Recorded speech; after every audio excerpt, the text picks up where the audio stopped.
get it done. Now I got the party jumping like it's double dutch. Then we spun the block, came back, double up like, ooh, I got her.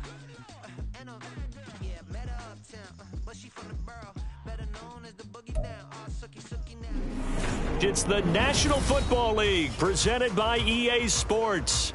Tonight, it is all on the line. We play for the Lombardi Trophy, as it'll be the AFC champion Houston Texans taking on the NFC champions.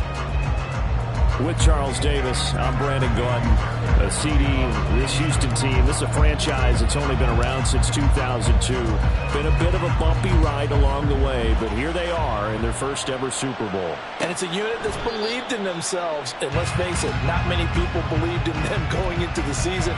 They were certainly not one of the favorites. But they've gotten better each week, and now they sit on the precipice of a first-ever title for any NFL team in the city of Houston. Meanwhile, for our champions of the NFC, this was a battle of attrition this year. It was a tough road to get here, but now they feel like they are battle-tested and ready to go. And that certainly cannot be overlooked. They've taken everyone's best shot this season, and they've withstood all of them.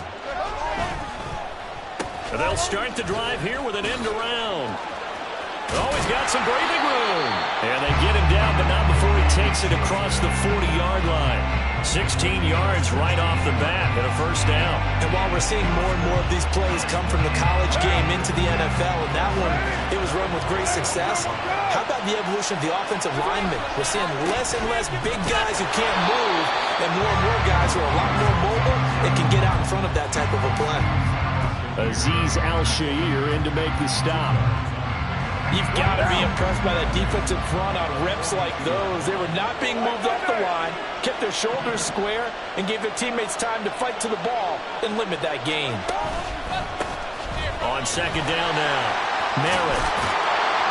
And a strong run that time as he's across midfield and down to the 43. 15 yards on the play, first down.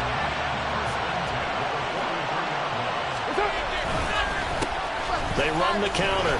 Merritt.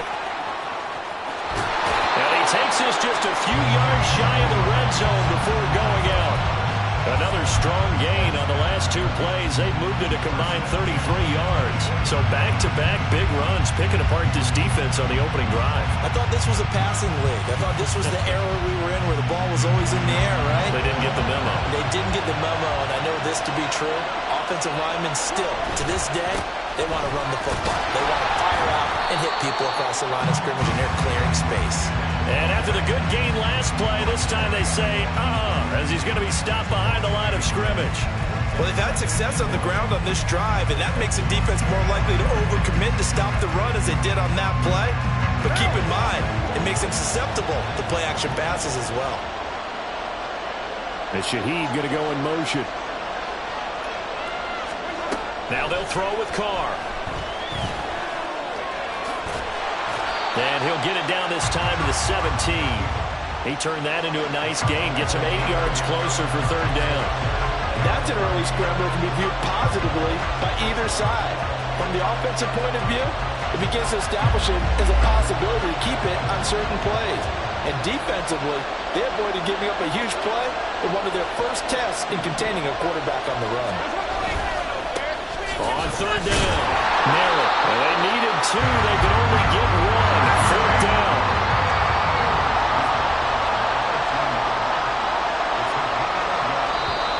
And now before they run this play on 4th and 1, we're going to get a break and a timeout. They'll have 2 remaining as we step aside here in this first quarter.